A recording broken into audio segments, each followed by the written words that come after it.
d'être venu pour cet atelier de conception facile et rapide du chatbot. Je me présente, je suis Katia Lenné, je suis cofondatrice de Qualys, qui est une plateforme de conception de chatbot pour les métiers, sans code. Et on a voulu faire cet atelier tout simplement parce que on est conscient aujourd'hui, et si vous êtes là, c'est qu'on a besoin d'outils performants, accessibles et utiles pour vos entreprises ou pour vos clients. Et on est là aujourd'hui réunis avec nos clients, mon directeur technique, pour vous donner quelques conseils. On ne va pas du tout vous parler de vous convaincre, on ne va pas vous convaincre du tout sur ce canal innovant, parce que je pense que c'est déjà acquis pour nous tous. On va essayer juste de donner des axes de réflexion et partager avec vous nos expériences de chatbot différents verticaux. Et voilà, vous aider à avancer dans votre réflexion et essayer de vous faire maturer. Donc, je passe la parole à mes collègues pour qu'ils se présentent eux-mêmes brièvement avant d'aller dans le vif du sujet. Bonjour à tous, donc je m'appelle Pascal Lenné, je suis le cofondateur de Qualys et je suis en charge en fait des équipes techniques pour améliorer l'outil en permanence, et en même temps je suis en charge d'être à l'écoute des clients pour aussi améliorer l'outil et répondre aux demandes les plus simples et voire parfois les plus compliquées. Je suis Tanguy Vincent, AG2R La Mondiale, où je suis en charge des solutions numériques et d'innovation au sein de la direction expérience client. Bonjour à tous, Christophe Tricot, je suis expert IA chez Equinaps, qui est un cabinet de conseil en transformation digitale, data science et intelligence artificielle. Et à ce titre, j'accompagne des clients dans la mise en place de solutions dites cognitives, dont les chatbots. Et j'ai entre autres accompagné l'équipe ici représentée pour la mise en place de Qualys. Voilà, merci. Dans un premier temps, je vous présenterai brièvement la solution Qualys, et par la suite, vraiment, on va échanger sur des cas précis d'usage de la solution. Qualys est une plateforme de conception facile et rapide de chatbot dédiée au métier sans code. C'est-à-dire qu'en fait, vous n'avez pas besoin dans votre équipe d'avoir des développeurs pour paramétrer votre chatbot. Et ce qui est très important, c'est que l'intelligence artificielle est liée, mais ce n'est pas ça qui est important pour concevoir un bot performant aujourd'hui. C'est uniquement un fragment, quelque chose qui nous aide à aller plus loin dans la compréhension de l'utilisateur, mais ce n'est pas elle qui va faire en sorte que la performance du chatbot soit réellement là. Notre objectif, c'est vraiment de démocratiser les chatbots, parce qu'aujourd'hui, vous savez que c'est un canal à part entière qui va vraiment prendre une place importante dans nos vies, quitte à devenir un des canaux web vraiment unique, parce qu'aujourd'hui le chatbot il est très périphérique, on va dire, mais nous on croit à fond que demain c'est l'interface par laquelle va passer l'interaction avec n'importe quelle typologie de device. Est-ce que c'est le web, la téléphonie ou en physique avec vos assistants personnels. D'ici 2020, peut-être 40% des interactions se feront avec un bot sur un mobile, mais aujourd'hui, vous le voyez encore en fonction des études qu'on a, uniquement 6% des comptes françaises ont un bot mis en place, et la plupart de ces bots-là sont sur une plateforme comme Facebook, qui est un réseau social. Donc vraiment pour nous, l'objectif c'est d'aller plus loin, de permettre aux marques et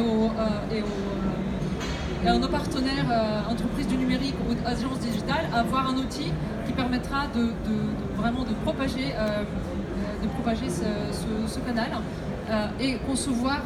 Voilà.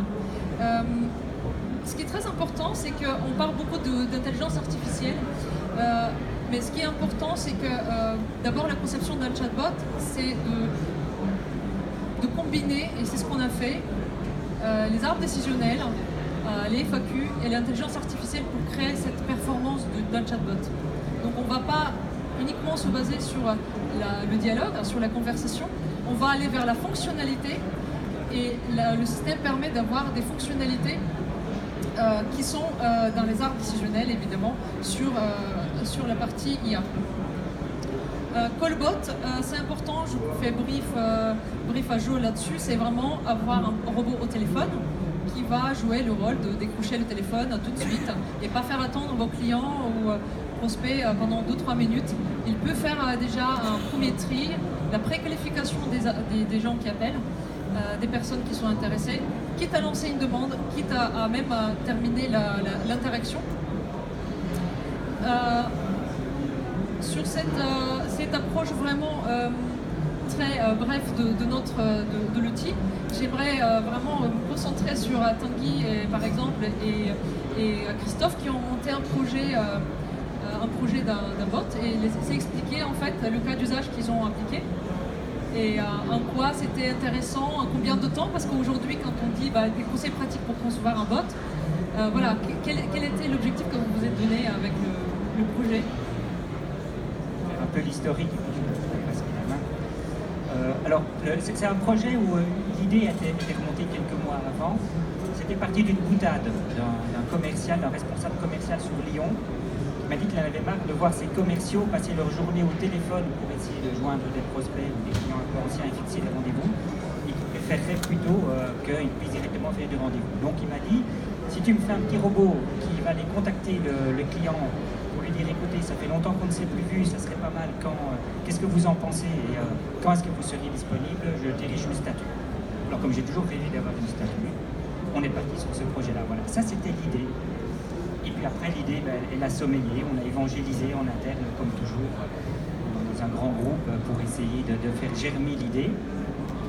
Et puis après il y a eu une deuxième phase avec la volonté de trouver des projets éligibles au mode lab et au mode sprint agile. Et donc on m'a dit un mercredi, voilà, est-ce que ça te dirait de partir sur un projet pour développer ce projet-là en 8 semaines, et ça démarre vendredi. C'était effectivement le bon challenge. Donc du coup, on a rencontré Tanguy à ce moment-là. On a commencé par faire la statue et il nous restait 2 semaines pour faire le chatbot. Plus sérieusement, effectivement, les bonnes technologies de chatbot nous permettent d'aller assez vite. Et je crois que ce qu'il faut retenir dans ce que vient de dire Tanguy, c'est un des facteurs clés de succès de la mise en place d'un chatbot, c'est le fait que les métiers s'emparent du sujet. Si les métiers s'emparent du sujet avec un vrai pain point, comme on dit, on peut aller effectivement très très vite, parce que personne ne sait mieux que le métier comment améliorer les choses. Que le commercial de Lyon a dit c'est un vrai problème que les commerciaux passent leur temps à prendre des rendez-vous dans le vent, c'est un vrai pain point et c'est très bien comment on peut le corriger. Donc, du coup, je pense que c'est ça qu'il faut surtout retenir, c'est la disponibilité et l'implication des métiers avant même la statue. Et du coup, Pascal, tu as passé quand même un moment à échanger aussi avec l'équipe de Christophe et de Tanguy pour quelques fonctionnalités. Enfin, globalement, en fait, ils ont très très vite pris en main l'outil, donc ils étaient tellement vite autonomes que j'ai pas pu tellement les retenir. C'est-à-dire qu'au début, ils ont bien compris que c'était donc des arbres décisionnels. Donc au début, vous avez un petit arbre avec des informations et très vite, ils commencent à naviguer dans leur arbre et ils prennent la main et donc ils commencent à rajouter des informations sur les horaires, sur les jours, la disponibilité, etc. Et c'était très facile à mettre en place. Juste pour compléter, là, vous devez tous le savoir, il y a beaucoup de technologies de chatbot et c'est assez difficile de se repérer là-dedans. Est-ce qu'il y a des critères déterminants quand nous on recommande telle technologie, c'est est-ce que les métiers vont mettre les mains dedans ou pas?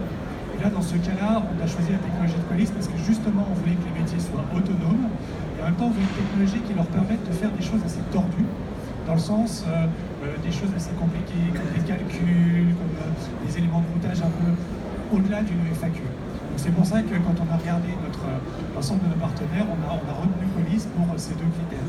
La capacité de rendre les gens autonomes assez facilement. Pour les plus vieux, vous avez peut-être connu YouPipes.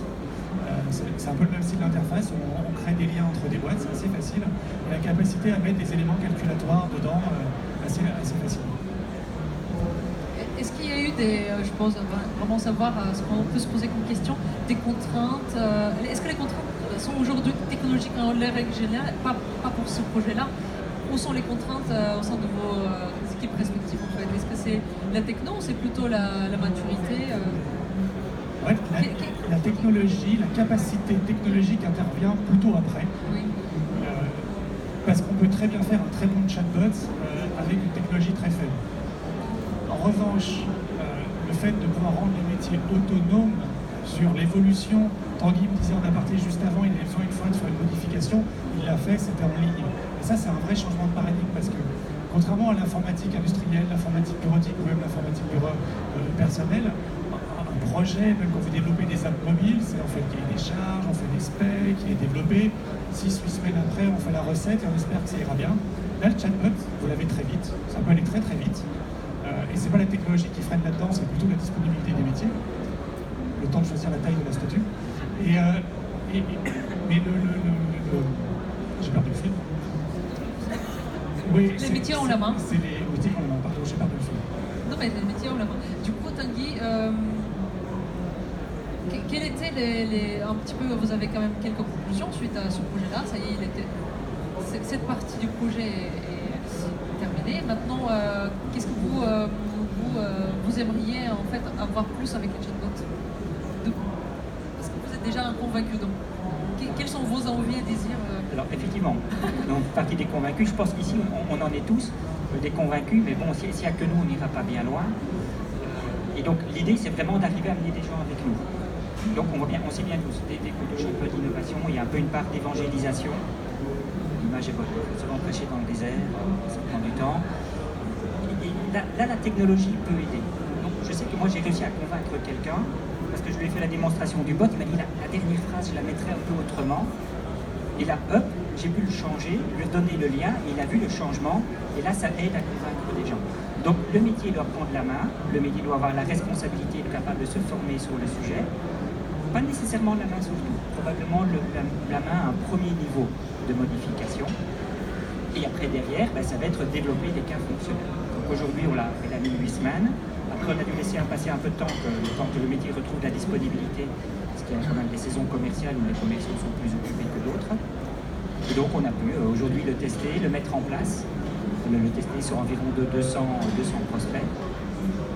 Et puis on a l'idée de probablement l'utiliser sur d'autres cas fonctionnels liés à l'événementiel au mois de juillet. Tout à fait.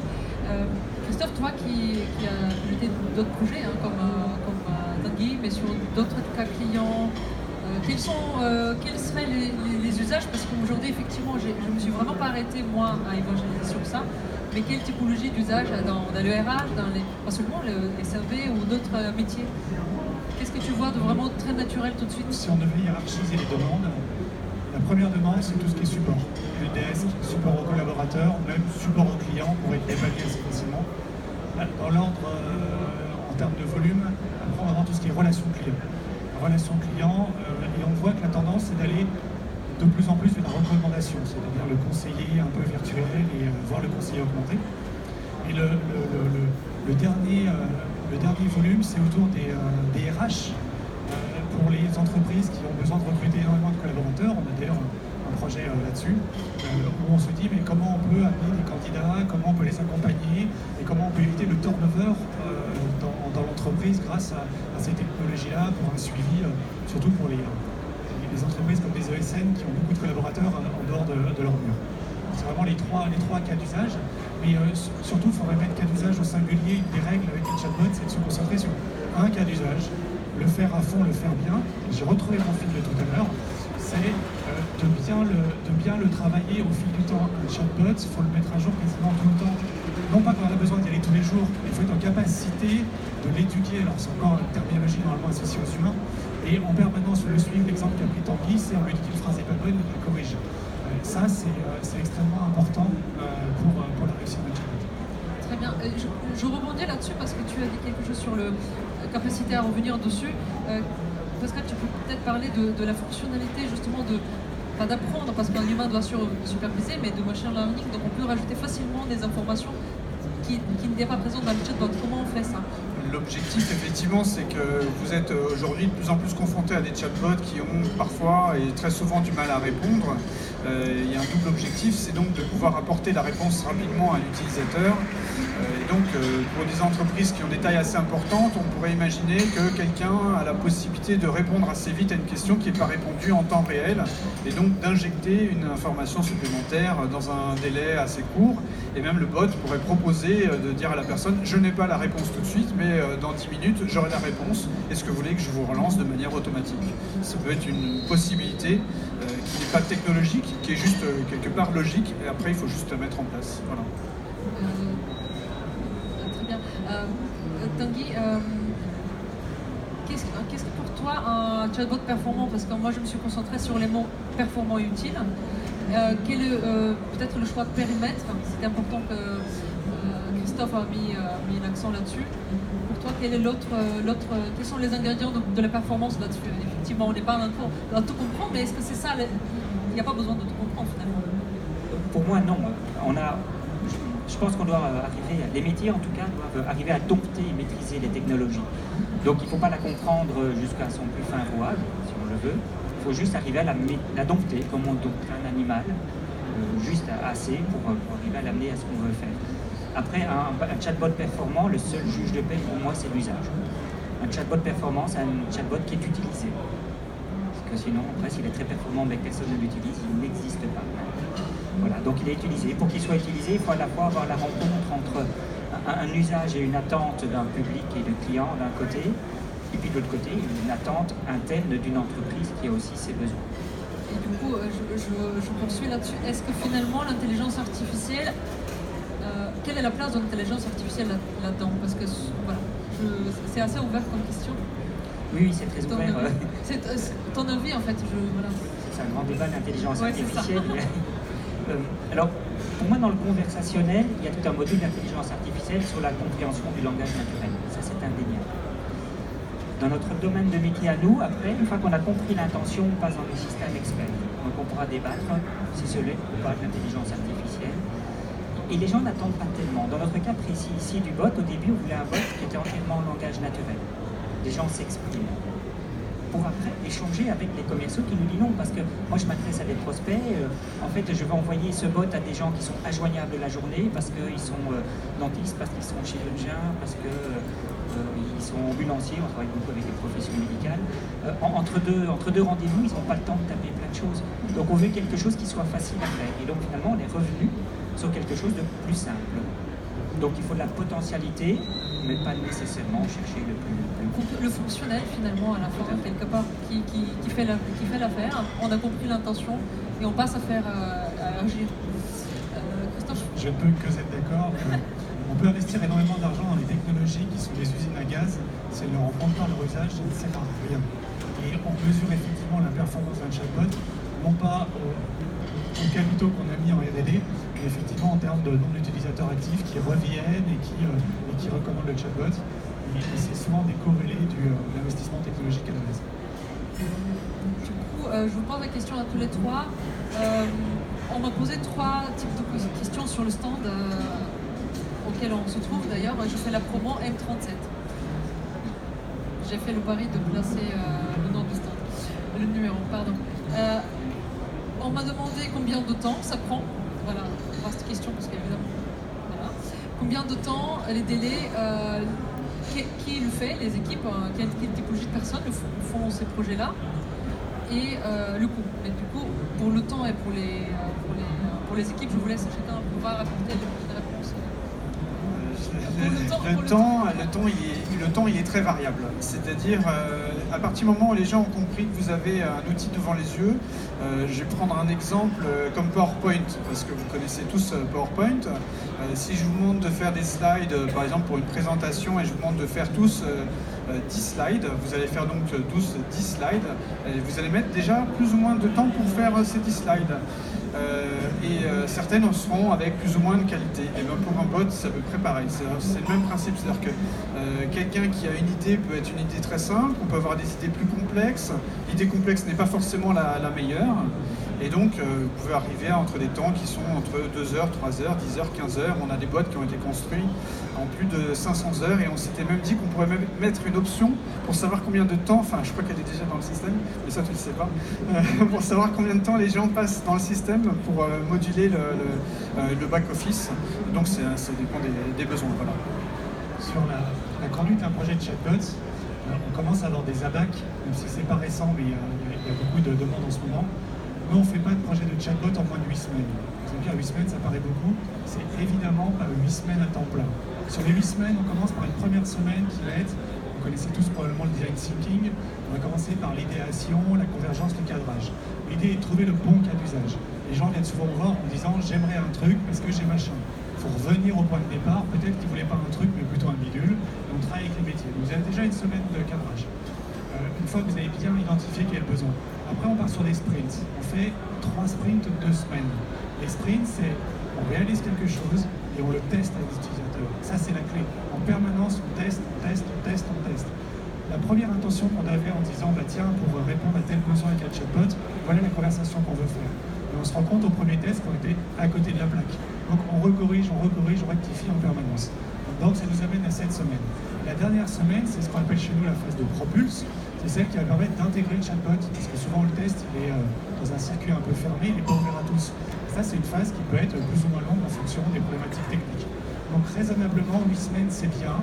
Ça permet d'accompagner les métiers, de leur faire un transfert au niveau de la technologie, également avec les équipes techniques, et d'avoir quelque chose d'opérationnel. Donc je dirais pas moins de 8 semaines de manière pragmatique. Oui, déjà chez nous, 8 semaines, c'est un sacré défi. Nous, les chatbots, il y en a 3 qui sont faits dans le groupe, j'en porte 2 personnellement. Donc effectivement, il y a celui-ci qui a été fait en 8 semaines et les 2 autres à vocation de robot interne de helpdesk ou à vocation de SAV ont été faits en 3 mois, sachant que le cas d'usage a été défini avant. Ce qu'il y a surtout à avoir à l'esprit, c'est que dans ce cas-là, on est en mode agile, on fait un MVP, donc quand on le met en prod, ça commence. Donc le travail commence au moment de la mise en production pour le suivi, l'amélioration continue et regarder si l'usage pensé et l'usage observé, et ainsi de suite. Enfin, dans un grand groupe comme le nôtre, déjà 3 mois,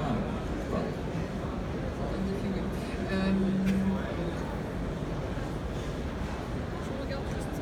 On est bon, on a peut-être quelques minutes pour des questions de votre part, parce que on vous a donné quelques pistes de réflexion. Je regardais juste voir parce qu'il y a d'autres ateliers après nous. J'aimerais bien, oui. Votre vote en l'occurrence, est-ce qu'il est standalone? Est-ce qu'il est vraiment connecté aux agendas de convention ou au CRM? il est standalone. Alors, il a une connexion large avec le système d'information, c'est-à-dire qu'on envoie des informations par mail à des personnes qui les traitent et si nécessaire, elles les font re-rentrer dans les circuits de rendez-vous classiques. Effectivement, c'est la clé d'un développement rapide, c'est d'avoir une adhérence faible avec le système d'information. C'est inhérent à Covid ou c'est plutôt le choix? C'est inhérent à tous les grands groupes. Dès l'instant où on veut se plugger, se brancher sur le SI, on a vite beaucoup de complications. Donc moins on est lié au SI, plus vite on peut aller. Et c'est pas lié à la technologie. Toutes les technologies de chatbot sont plus ou moins ouvertes. En l'occurrence, celle de Qualys permet très facilement d'intégrer les API. Encore faut-il que le SI de l'entreprise ait ses API. Et là, on déroule une plug qui parfois peut être très très longue. Question très pertinente. Tu veux on a justement développé un connecteur d'API automatique. C'est-à-dire qu'on récupère en fait une URL en JSON, on va dire, et à partir de cette URL qu'on récupère, on va renvoyer une réponse. Mais c'est vrai que du côté client, il faut que ça soit ouvert, il faut que ça soit autorisé, il faut que le SI dise OK, qu'il n'y a pas de souci, et donc ça peut prendre un peu plus de temps. Voilà, c'est plutôt ça. Est-ce qu'il y a d'autres questions qui pourraient venir du public? Une dernière question peut-être pour terminer. Quelle est votre vision? Moi je parle large maintenant, plutôt visionnaire, pas sur le chatbot exactement, mais pour moi en fait le chatbot, puisque c'est une manière de concevoir les choses. Pour moi c'est une interface qui combine beaucoup de choses. Et c'est l'interface la plus, comment dirais-je, facile à intégrer d'autres. Voilà, tu parlais d'API, il y a d'autres médias qui sont intégrés, la voix qui va venir, de toute façon tout sera commandé vocalement. Donc on est vraiment à la fin des bots où on écrit, en fait, tout passera par des commandes vocales. Quelle est votre vision, du coup, plutôt côté B2B, en fait, dans vos métiers? Qu'est-ce que ça vous apportera? Quelle est votre vision pour la suite de ces outils-là? Moi, je suis en plus dans le domaine de la relation client. Je suis intimement convaincu que l'interface conversationnelle, c'est l'interface de demain. Et je plaide vraiment en interne en disant aux collaborateurs, mais faisons évoluer les métiers. Et dès maintenant, il y a des gens qui évoluent et qui commencent à administrer et à suivre les bots. Donc je pense que oui, c'est l'interface de demain et que oui, on doit évoluer dans ce sens-là et faire évoluer les métiers. Et là, il y a un enjeu de ce niveau.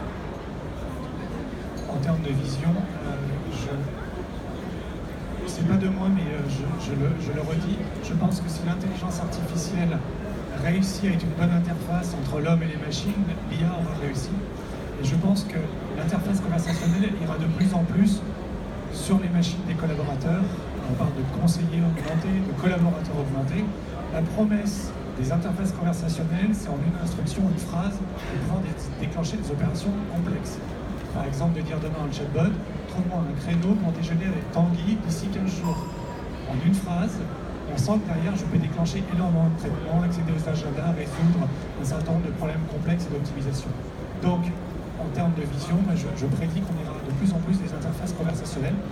Pas forcément la voie en entreprise, sinon en open space, c'est un peu chaotique. Mais pourquoi pas? Mais oui, ça va beaucoup se déployer, et pas que pour la relation client, et pas que pour le support. Vision, c'est un peu la même vision, c'est-à-dire que je pense que la voix va revenir de plus en plus, sera de plus en plus présente, que les personnes qui utilisent aujourd'hui, dans le cadre des sociétés des CRM et des outils, les outils CRM vont s'effacer au profit d'assistants virtuels. Peut-être que les gens auront des casques et discuteront avec leur CRM, mais vocalement. Donc je pense que ça va arriver assez vite. Et sur du moyen terme, vu que l'intelligence artificielle s'améliore tous les jours, je pense que d'ici moins de 10 ans, on aura des interfaces conversationnelles extrêmement poussées qu'on ne peut pas encore imaginer aujourd'hui, puisque vous avez des ordinateurs quantiques qui vont permettre d'accélérer pas mal d'informations en termes d'intelligence artificielle. Et donc je pense que c'est un pouvoir pour les humains énorme, puisqu'en fait, on va pouvoir, c'est Isaac Asimov qui en parlait, il disait qu'il faut laisser des tâches un peu bêtes et méchantes aux robots quelque part, et puis se concentrer, que l'humain puisse se concentrer sur de la création et améliorer au jour le jour notre avenir. Voilà. Merci. Et justement, je vais reprendre ta dernière phrase pour conclure. C'est effectivement, on va automatiser avec les robots pour automatiser l'humain. Et c'est ça la grande force des bots. Parce qu'enfin, peut-être, on aura des tâches plus créatives et plus expertes. D'ailleurs, vers ça qu'on prêche tous maintenant à ces tables par ronde. Voilà. Merci à tous pour votre attention. Si vous avez besoin d'informations, n'hésitez pas, les experts sont là. Merci.